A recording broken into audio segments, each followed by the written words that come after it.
Okay, now in this part we will see that how the graph can be represented, because we have to use this concept for problem solving, and to solve the problem using a computer we need to know that how the graph we can represent in the computer memory. So we have two popular approaches. One is called adjacency matrix. This is a sequential representation, and the other is called adjacency list. This is a linked list representation. So we have two different popular methods. We will be discussing one by one each method, and we will also find out that in which scenario which method will be good for us. So in the adjacency list method, we are using adjacency list that stores the neighbors of node using a linked list. So basically here we are creating a list, but each list element is actually a linked list in itself. So this is an interesting representation and also very useful. You will see that how it can be achieved. Okay, so the very first is adjacency matrix representation. It is also called sequential representation, as we have seen here. Adjacency matrix is said to be a sequential representation. Now, it is used to represent which nodes are adjacent to one another. So we will see that with an example that how it can be used. Let us look to read to some lines. So we know what are adjacent nodes. Adjacent nodes means if there is an edge exists between the two nodes, then it is said to be adjacent nodes. So adjacency matrix is basically used to represent this kind of existence in the graph, that the two nodes are adjacent or not. So here we are, if aij means if the from vertex I to vertex j, if the edge is present, then we say 1. If the vertex is not present, then we say 0. So if v1 is adjacent to vi is adjacent to vj, then we say that there's an edge exists. Okay, now for any graph which is having n nodes, we need to make a matrix of this much order. Now this is very important. You need to know that how much uh, how much dimension will be needed to represent your graph. So it depends on the number of nodes given in the graph. So if you have a this kind of graph, that means it consists of 3 vertex. That means we need to make a matrix 3 cross 3. So when you make a matrix 3 cross 3, the rows and columns are labeled by the graph vertices. So definitely we have 3 cross 3, we have 3 rows and 3 columns, and the label of these rows and column are defined by the label of these vertex. So if we have A, B and C, that means we are going to make our this representation 3 cross 3. So this is A, B and C, and A, B and C.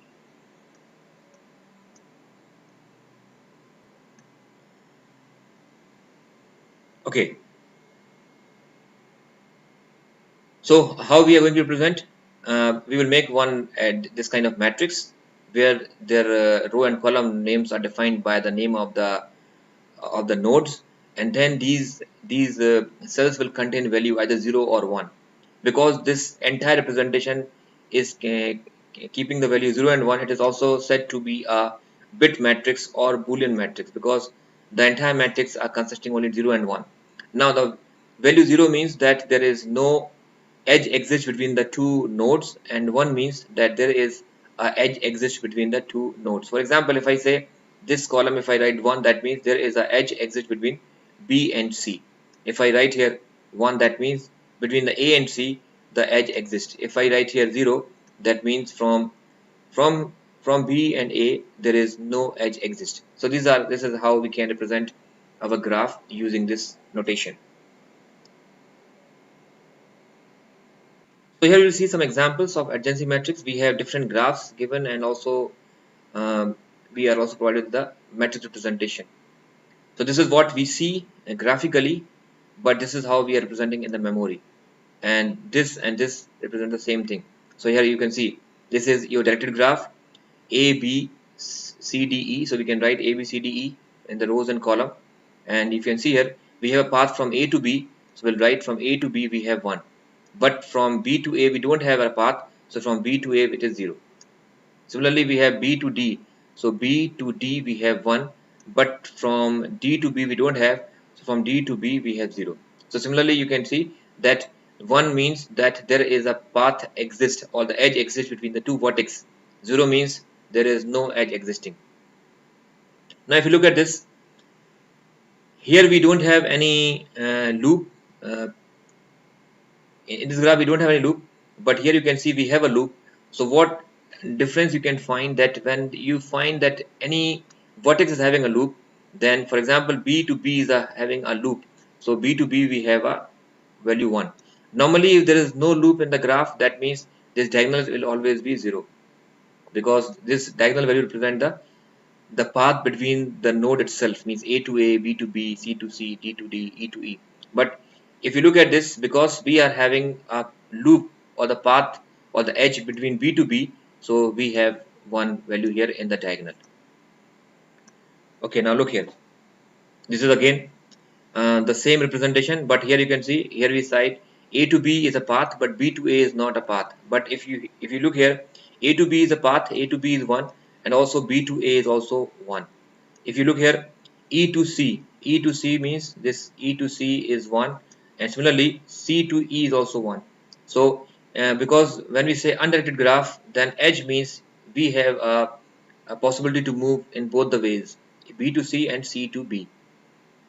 Then we have weighted graph. Now here we have a little difference, that instead of writing 1 and 0, we will writing the weight of the edge. So we have a edge between A to B. So A to B, instead of writing 1, we are writing 4. So whenever any value is shown in this matrix, that means there is an edge exist, and this is the weight of that edge. So that means these are the, for example, if I say B to D, there is an edge exist, and B to D, the cost of that edge is 7, or the weight of that edge is 7. So you can see here B to D is 7. So this is how we can represent. So to summarize, these are some important point or important conclusion that we have to keep in mind when we are representing our graph using adjacency matrix. So for a simple graph that has no loop, all are 0. So this is one thing to know, to note, that whenever in the graph there is no loop, diagonals are always 0, 1 point. For an adjacency matrix, undirected graph is symmetric. What does it mean?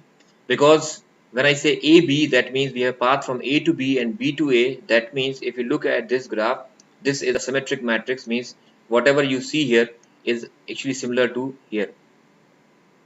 Both are same here. It's a kind of mirror image, because we have the path both the ways. If you are saying C to D is a path, then D to C is also having one path. Okay, so for example, in this case we don't have a path from C to D, but if you say D to E, then you say D to E and E to D, both are having a path. So this is a symmetry. This is an important conclusion. And another important observation is, to find out the memory requirement to represent the adjacency matrix, you need to look to the number of vertex in the graph, and the square of the vertex will be the memory requirement. So if n is the number of nodes, then we need to have big O of n square is a space requirement. Number of ones or non-zero entries in the adjacency matrix is equals to the number of edges in the graph. Now if you are looking to this graph, then you can simply count the number of ones, and that means these many edges are there. The 1 2 3 4 5 6. So here you can see we have 6 edges are there, but this is not applicable in the case of undirected graph, because here it's a mirror image. So you have to do the half, or you can simply count all the number of ones, or you simply count the number of ones in the upper triangle, and that represent the number of edges in the graph.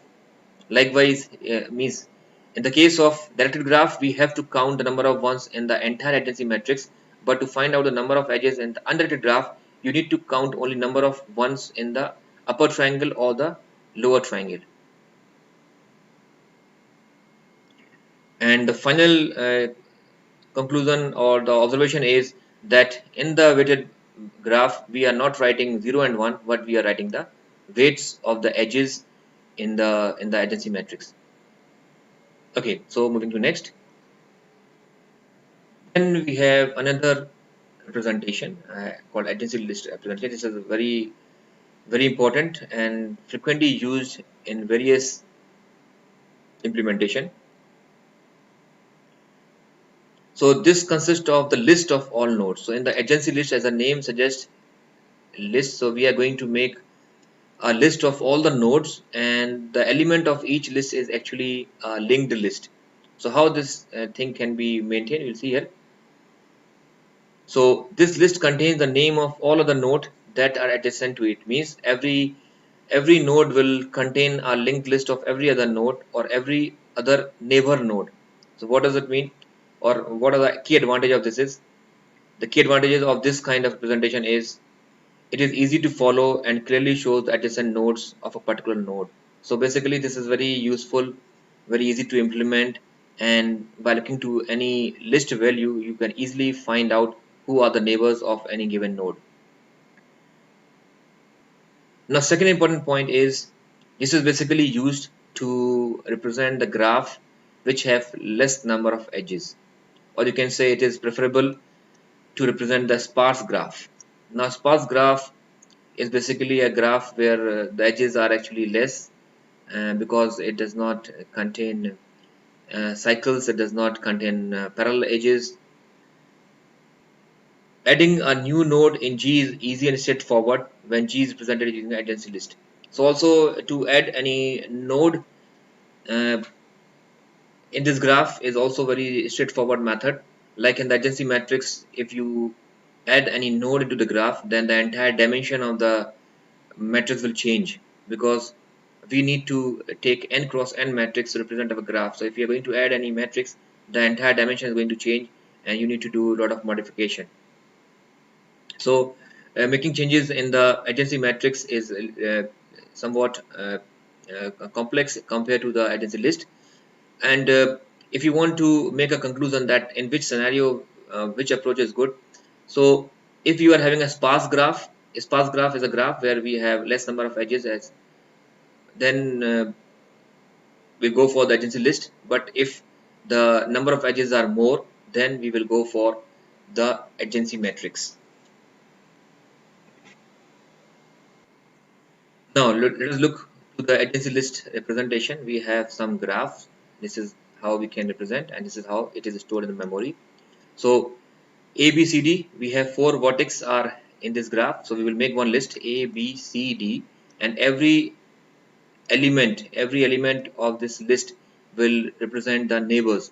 So from A we have neighbors B and C, so it will make a linked list of B and C. From C you have D, so from C you have only one neighbor. From B you have one C and D, so you can have two neighbors C and D.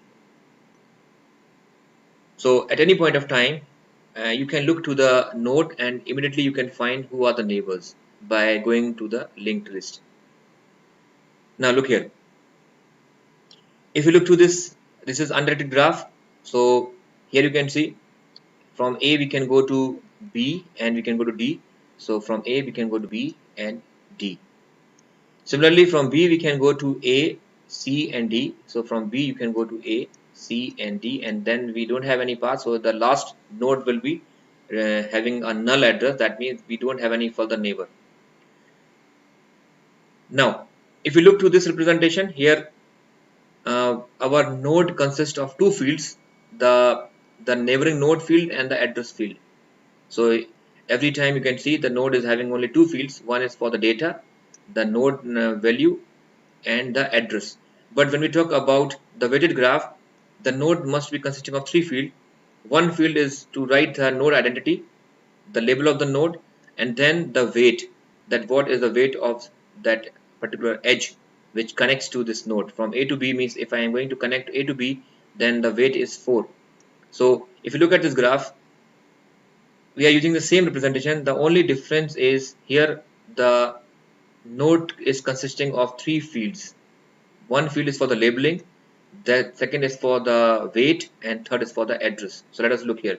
So in the A we have neighbors are B and D. So you can see B and D are the neighbors, and from A to B is 4, and A to D is 2, and then we don't have any neighbors. Similarly, you can see here E to C. So E to C we have only one neighbor is there, and the weight is 1. So from E we have only one neighbor C, and the weight is 1. So this is a very simple representation and very useful representation. And one thing to remind again, that this is very useful when your graph is sparse.